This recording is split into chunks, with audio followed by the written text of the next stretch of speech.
Everyone knows the glorious story of the child born in a faraway manger. Well, this isn't that story.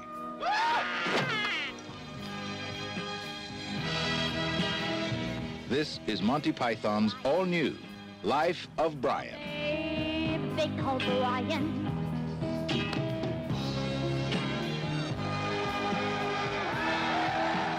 He was born into the golden age of Roman rule. Do we have any crucifixions today? 139, sir. Special celebration. It was a time of miracles. I was blind, and now I can see. Friendly persuasion, and gracious invaders. But there was just one thing on everyone's mind. Sex, sex, sex, that's all they think about her.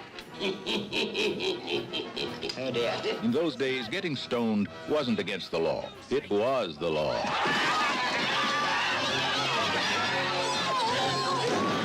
And things looked bad Romans. for the people of Jerusalem. Still a few crosses left. Until Brian dropped in. He was a born leader, Brothers, brothers, we should be struggling together. We are! a potential martyr. What will they do to me? Oh, you'll probably get away with crucifixion. Crucifixion? Yeah. First offense. And his mother's joy. Been telling them? They think I'm the Messiah, Mum. The Messiah! There's no Messiah in here. There's a mess all right, but no Messiah. And now, it's up to Brian to deliver a despairing nation from the throes of oppression. Tough luck, Jerusalem. This is the life of Brian. Just when you thought you were saved. It's Monty Python's Life of Brian. He wasn't the Messiah. He was a very naughty boy.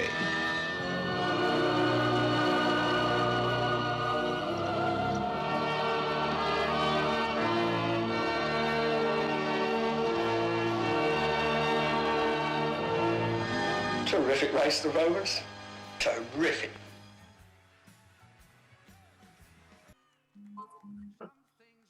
Welcome back, everyone, to another episode of Late to the Party. We hope you joined us this last week for watching Monty Python's The Life of Brian, released in 1979. Hard to imagine it's been that long.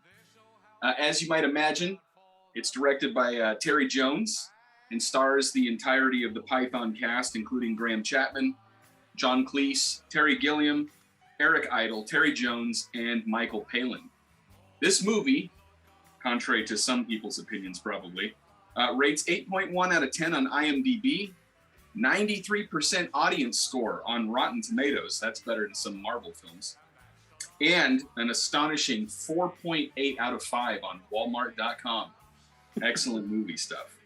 So for those of you who didn't follow along and watch the movie, the synopsis of this film is that there is a young man named Brian Cohen who was born one stable down and on the same night as Jesus, and becomes intrigued by a young rebel girl, Judith. To try and impress her, Brian joins the independence movement against the Romans, the People's Front of Judea. However, in an attempt to hide from the Romans, he relays some of the teachings he heard from Jesus, which ends up spurring a crowd to believe that he is the Messiah. While trying to get rid of his followers and reunite with Judith, he embarks on several misadventures. A couple of fun facts before we get into some of the questions. This film had the main funding for it pulled just a few days before the filming started, which probably is good news for Nate. However, it ended up being fully funded by George Harrison of the Beatles. He's a big Python fan. The film also was shot on location in Monastir, Tunisia, and made use of both the ancient structures on site and leftover sets from a 1977 film, Jesus of Nazareth. Also, the location shooting in Tunisia was taking place on the heels of another great film called Star Wars a couple of years before. and it led to Terry Jones deciding to include a little space battle scene in homage to Star Wars. And lastly, probably for a fun note for Jose, this movie cost $4 million to make and grossed $20.7 million at the box office. So there you go, profitable flick. Jose gives it the thumbs up. All right. So I've got some specific questions for each of you, like usual, and then I've got one general question at the end of that. So let's start with our caveman Isaac. Isaac, I really wanted to hear your thoughts, particularly on the scene where Stan of the People's Front of Judea reveals his desire to become Loretta.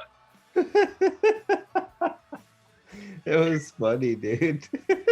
I don't know. What do you say about that? They were ahead of their times. Right? By an entire generation. Yeah. Maybe this sparked a lot of that. Who knows? I have nothing else to get. I didn't expect that question.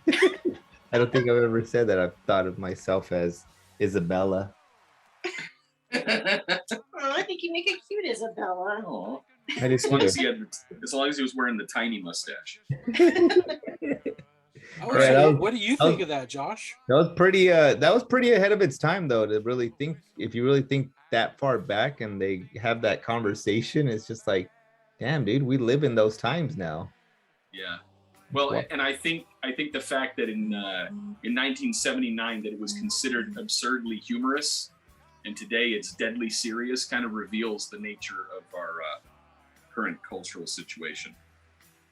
All right, Jason. What are your thoughts on the humorous portrayals of things like stoning, crucifixion, and suicide? I like it. If we Yay! That's it. You just like it.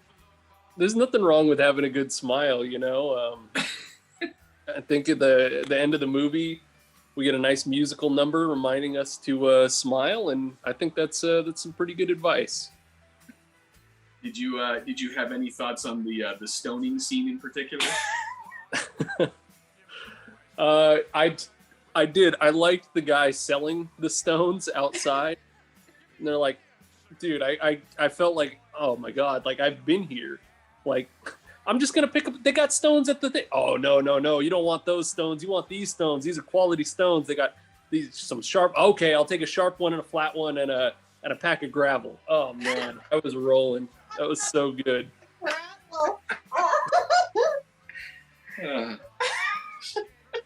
It's a traveler, one for the road. Yeah, all quality. All right. Jose, what are your thoughts on the scene where Brian receives a grammar lesson from the Centurion?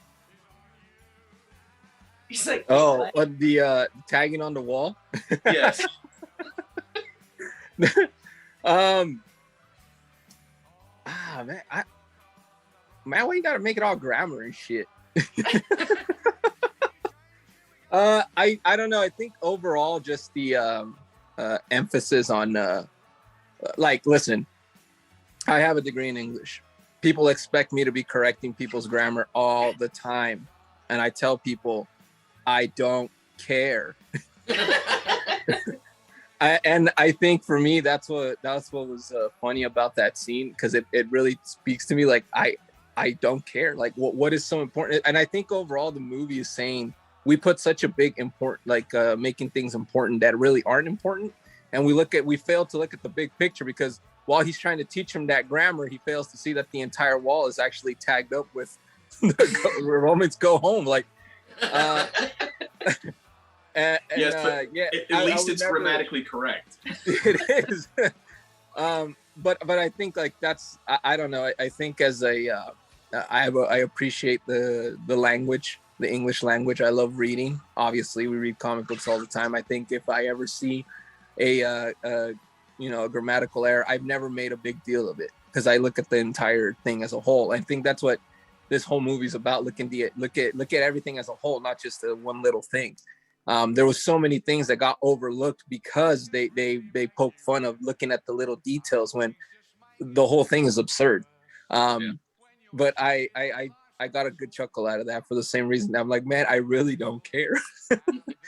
These guys will tell you so many times. Like people try to like correct my grammar sometimes. I'm like, yeah, I know. I don't care.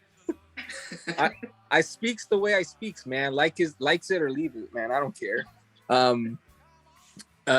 Yeah, but if I can just touch on that question you asked Lego, the whole thing about making fun of suicide and stuff like that. I think they understand the seriousness of it. I think that like Lego, like Isaac was saying, them being ahead of their time. Because if you make, I don't know, I feel like with comedy, if you make fun of something in the right way, it actually does draw attention to it. And it reminded me of a joke from King of the Hill, where Bill's depressed and they're trying to get him on suicide watch. And Peggy's like, oh my God, like he needs help. Like we need to get him to a psychiatrist immediately. And Hank like, oh gosh, Peggy, he's just suicidal. He's not crazy. Like if you really get the joke, like if you really understand what he's trying to say, it's like there is some seriousness to it, but it doesn't mean, you blow it off and disregard it as somebody, just being mentally ill. Like, yeah, they're going through something, and it's up to you as a community to kind of help that person out. So I think them making the whole thing like, those serious topics, absurd and laughable, I think do more for those situations than actually, making them nothing but dead serious. Like when you laugh at something, you realize like, oh man, I'm laughing at suicide. But then you realize like, wait, what's so funny about it? It kind of makes you think, makes it introspective. I think this whole movie is meta as hell. And some people like Nate don't appreciate that. Again, Nate, don't get caught up on the small details, man. We love you. Look at the grand picture, Nate. We love you. We'll get to Nate in a second. Get him. Get him. Liz, which one of the Python cast performed best in this film and why? Why do you give me all the softball questions on this one? That's not a softball. So you're talking about suicide and LGBTQ stuff, and I get that. Hey man, who had the best acting job in this one? What the hell? No, okay, so I think John Cleese actually took the cake in this one because he can play the straight. He was like everything. He was the Roman centurion, right? Yeah. And then he was like, was it Reggie? Yeah, Reg. Of the People's Front of Judea. And that whole scene, like when I saw that conversation, man or woman, and he's like, wait, why are we fighting for his right? That was you. It reminded me of you every time I see. You don't have a uterus. What are you going to do? Gestate it in a box? I've heard you use that in an argument, actually. So it's just like, no, John Cleese, I think he did a really good job in this. I mean, I know it's all about like kind of Graham Chapman's character, and he did okay, but usually Graham Chapman in this one is just like a chicken with his head cut off, like just running around, just doing stuff. Except when he plays Biggest Dickus. Right, right. But yeah, I like Don't John forget Cleese. he went nude too. Yeah, we'll get to the buckets on that one. And keep in mind that John Cleese was one of the three wise men at the beginning. Yeah, he was in blackface. I forgot about that too. Yeah, he was the tall one and dressed in. He was all in black, but he was in blackface. His face was covered though, so all you could see was his eyes, but you can tell that it was somebody in blackface. Yeah. Yeah, exactly. And it was because of his eyes that I realized it was. I didn't notice that. Yeah, I noticed it right away. Yeah, because I looked over at Josh and I went, because all of them are in the scene. Well, no, that's not true. Who was missing from that scene? One of them was missing. Eric Idle, I think, was missing from that scene.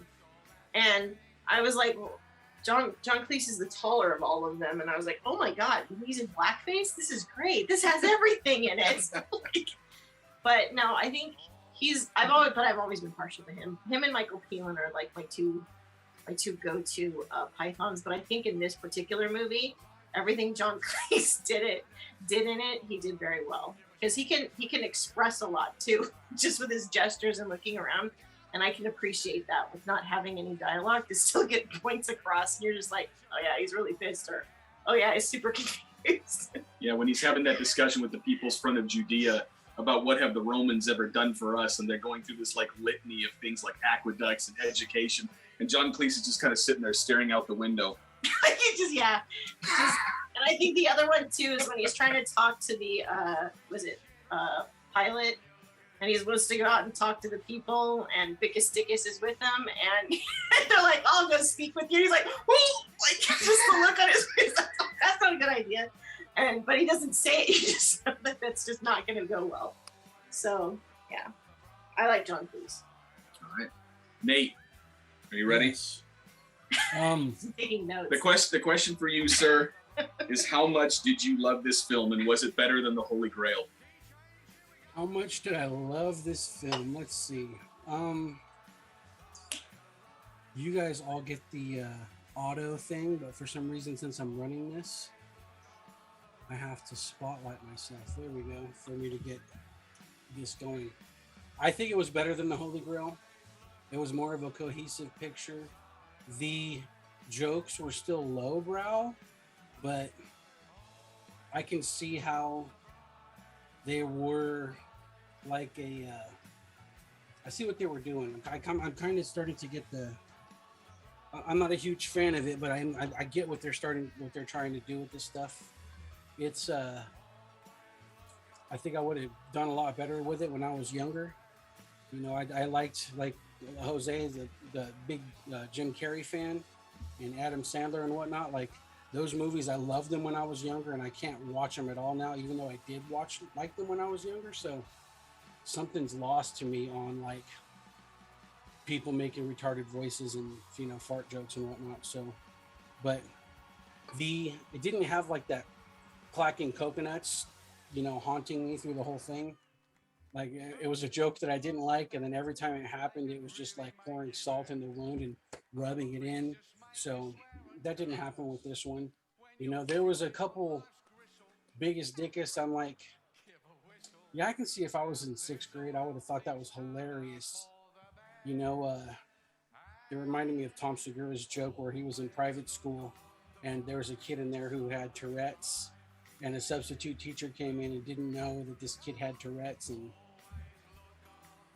I think Tom pulled it off a little bit better, but it wasn't horrible. I did like, there was one point where I almost laughed, where I got just maybe cracked a smile as opposed to, or it actually made me look up because I was multitasking while I was doing this because I had a hard time focusing on it. I got about 20 minutes in and I'm like, man, if I'm going to sit through this and not fall asleep, I'm going to have to do some other thing. And it's probably just my own prejudices in watching it. So it's something I'm going to have to work on moving forward. Maybe I'm going to have to try to cleanse my palate and look at this again freshly. I know it worked with, what was it? Metropolis. When I watched Metropolis a second time and saw a better cut of it, I actually had more appreciation of it. So I might have to do that with this, because by the time the end of the movie came, I was feeling like I wasn't giving it a fair shake. So I had some personal growth happen with this movie. But the part where I found that I gave it a mild chuckle was when the biggest dickus, or one of those cats, went back to the dudes in jail and they were asking them to release Brian, and then they were just like shaking and stuttering so hard about where Brian was, and just the second he left, they just snapped right out of it and were talking to each other like, oh wow, these are like the smartest people in the whole kingdom, because they act like they're blithering idiots just so that nobody takes them seriously. They don't really have a job to do. And then it lowers their expectation tremendously. So I found that mildly amusing. And that was the highlight of the movie for me. I found a lot of the lisp, making fun of lisps and whatnot. Like, I personally was cursed by that because there was a little girls named Karen and Melissa that lived next door to me, and Melissa had a lisp, and I called her Melispa.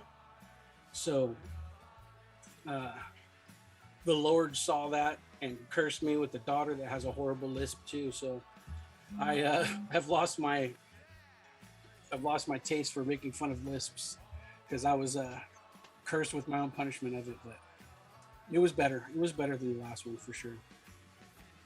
Sounds like the whole thing has been cathartic for you. It's got to be, Like right? You know, like a if Holy Mountain experience. it was not a Holy Mountain experience. More, like I said, it was more like I said it already. Metropolis. It was more like Metropolis. Like I when I was editing Metropolis, I saw all these pictures of this beautiful scenery, but when I watched it, it was all washed out in black and white. All right. Well, here's the general question, and then we'll get to the buckets. And I'd like to just go in reverse order. So we'll start with you, Nate. The question is, and this was part of the reason why I put the list of films together, is, could this film be made today, and why or why not? Oh, I don't think it could be made today because every single topic that they were riffing on, somebody would cry about. So, in that sense, it worked out. I mean, you would have the International Federation of Lispy People that were upset, and then like the International Federation of Stuttering Retards would be upset, and then the trans people would be upset, and as a Christian, I found myself being a little bit upset in some spots, but I realized that they did it in jest, and I can laugh at those things. And that's just the ones that come to mind. Right off the bat. I'm sure somebody else would come up with another list that goes deeper of people who would be offended by this. So, in that sense, can't be made today. Liz, your thoughts? I mean, I agree. I mean, it's weird that like a movie like Cuties can be made and get acclaim with something like this that makes fun of things to help people cope and get like what Jose was saying is like coping and being able to process stuff. Humor, it heals. It really does. And I think seeing these movies young, it helped with that, with some of the stupid crap that happened to me. My dad always taught us that there's you have to find a joke in everything and anything, and everything there's a sense of humor in all things, no matter how dark you think it is. And a lot of the Monty Python movies show that you can make fun of some of that stuff and not take it seriously, but help you reflect and think about it. But it's unfortunate that a movie like this can't be made because people don't want to take the time to sit and reflect on it and see the absurdity of some of the things that that goes on in it. Yeah, if you guys ever want a good time, go to a Steiner family funeral. It's It is. It totally is. Jose, what do you think? I mean, I would go to a Steiner family funeral. Just let me know when someone dies. But we would totally want you there too. We'd get you in the inner circle and yeah. go, Dead Steiner, Yeah. Shit, I'll bring the tequila. I think this movie needs to be made today. Needs to be remade today. People have been telling me about Jojo Rabbit, Taika Waititi's something to do with Hitler, and they describe it as a comedy and stuff like that. And I think if something like that, and earlier I mentioned the King of the Hill joke, I think it can be made today, but it has to be done it has to be given to the right people. And I think we need something like that. I think what was so important about this movie and why, I rate it really highly and why I really enjoyed it. And as I touched on earlier, we put way too much importance on shit that doesn't matter. And I think that we need to be told in the proper way that we need to laugh at that. How easily we can be coerced and how easily we can be influenced, especially in a time of social media. Like, somebody needs to do a comedy of Christ coming back and make it all Instagram, Facebook status. Like, figure out a way to do it. And I think if you do it right, you can pull it off. Like I said, there's things like Hitler being made with the comedic effect. There's, Mike Judge is someone that comes to mind who I think knows how to, deliver something like that. He did a great job on Silicon Valley. Kind of showing us the funny side of the tech boom and all that stuff. So It's possible, and I would hope that somebody had the balls to go ahead and do it, but you just have to do it right. And I think if you use that as a blueprint, and I think it's almost like doing a parody of a parody. Like you have to parody this movie and if with people who understand it, you can make a parody. And that's the thing about comedies and parodies, that you have to understand the source material in order to really pull it off. So if people really truly understand this movie, they can pull it off. And there's a lot of brilliant writers out there, and I'm pretty sure one of them could do it. Yeah, but who are you going to get to fund it? George Harrison's tits up, dude. I don't know. Let's talk to Kanye, man. That dude's all kinds of kooky. Right. And he's a billionaire, so tell him, He's got Kanye, his listen, bear. dude, we got this meta project. Say, hey, say no more. I think Kanye would only do it if he can star in it. Let him be. He wants to let be him- Jesus. Yeah. Yeah, I was gonna say, let him be Jesus. Oh man. All right, Jason, Yeah. what do you? Oh yeah, this could definitely be made today. Everything that they've already touched on is totally relevant.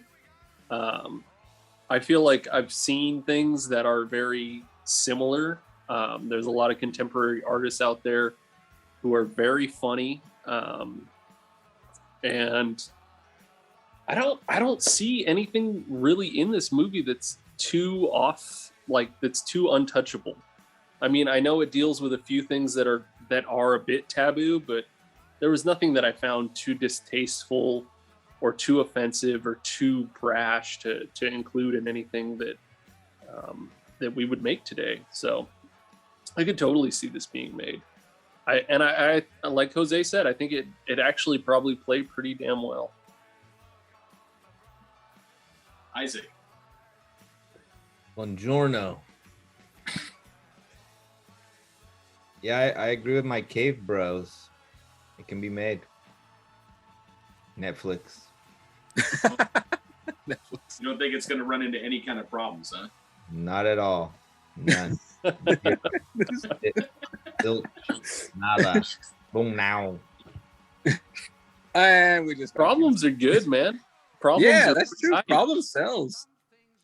Why do you think they have so many problems online, dude? Every fucking thing that comes out has a goddamn problem. If you're not, dude, if you don't have a fucking problem, like, what are you even doing?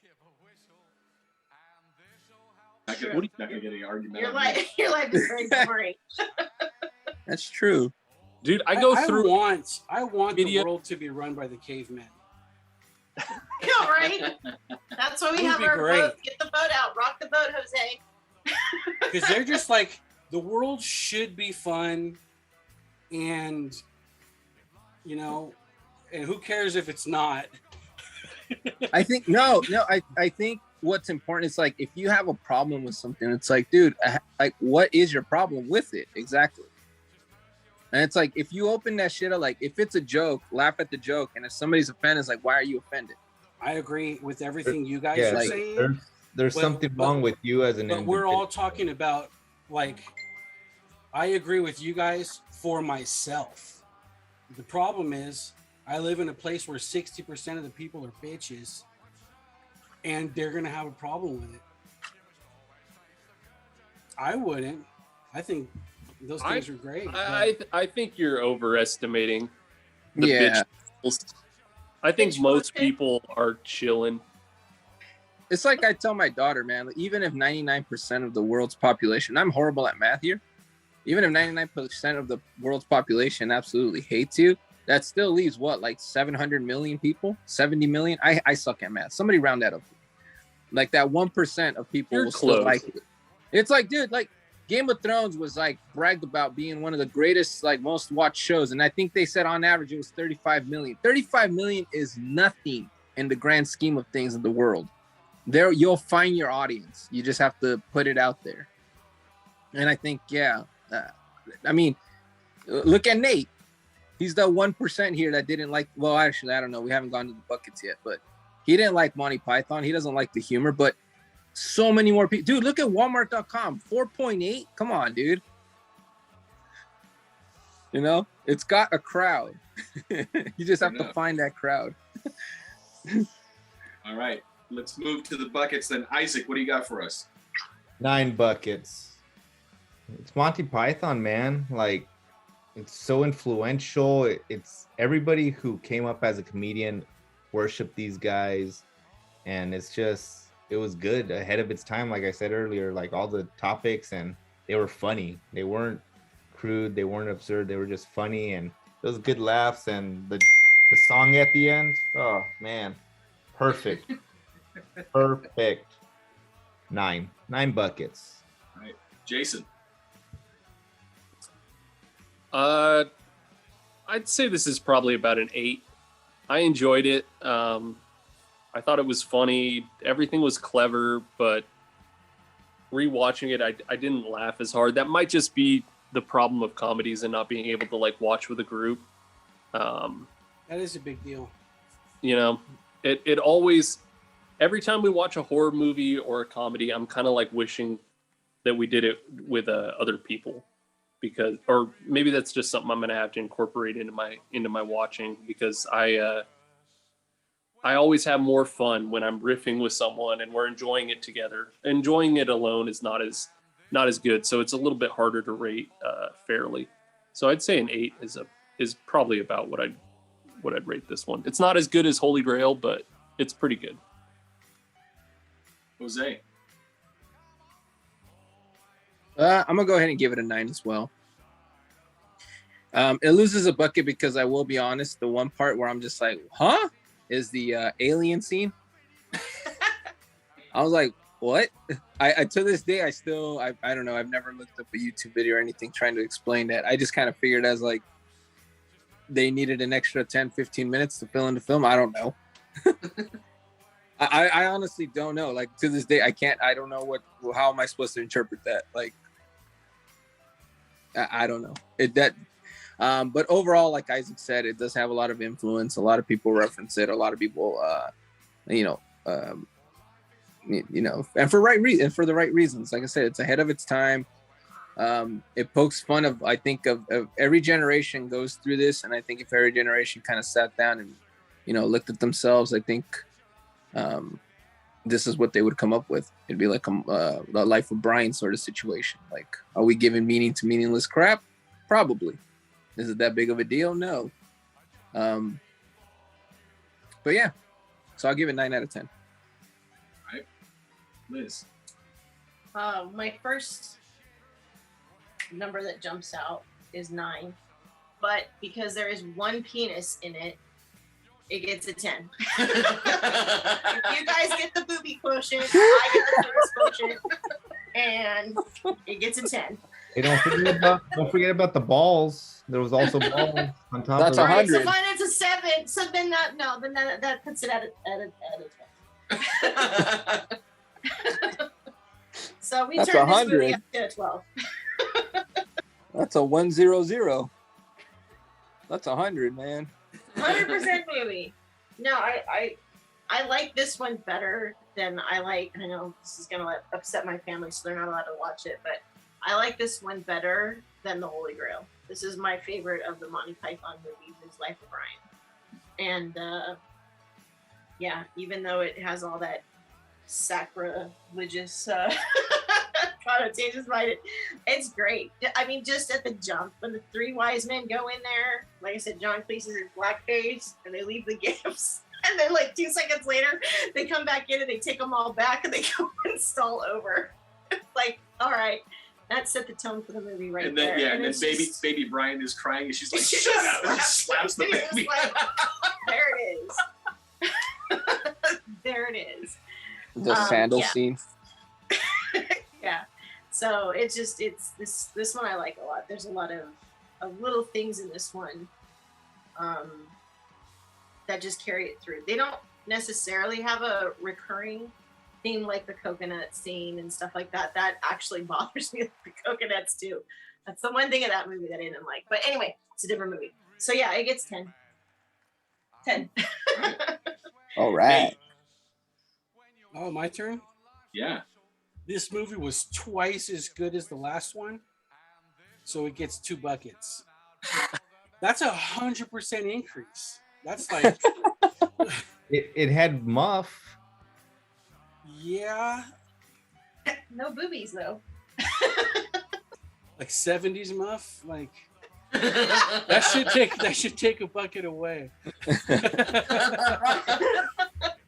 No, point for the- I'm being harsh. It's better than the last one. You know, it didn't.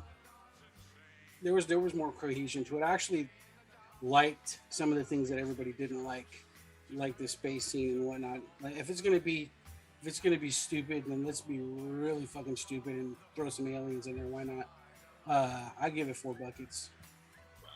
400% increase. Wow. Hey, to go on record, I like the aliens. I know. Those are No, I didn't cool. say I didn't. I was just like, what's going on? No, but the whole battle said he scene, that didn't whole get it. scene It decreased your takes score by place 10%. in the time it takes for those guys to run down the tower. If you think about that, Oh. there's a whole new level to think about. I'm like, and they're coming down as it crashes, and he just walks away, and they're finally coming down the tower. That whole And scenario. the guy who watches them too goes, "Oh, lucky." Oh man, Well, and the music, dude, the music in the whole movie. Oh, Yes. so- I For feel me, like Kanye with the fish sticks joke. Yeah. This movie is an easy 10 for me. I'm a big fan of the Pythons, and I think legacy alone, kind of puts them in the stratosphere when it comes to their material. There really wasn't any part of this film that I didn't enjoy. I think that these guys are legendary, and their reputation, is solid for things like this. So.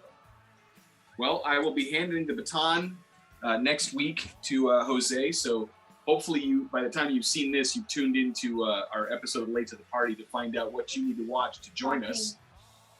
And for Late to the Party, I'm Josh. Liz. A I'm caveman. Jason. Nay. And we will see all of you next week.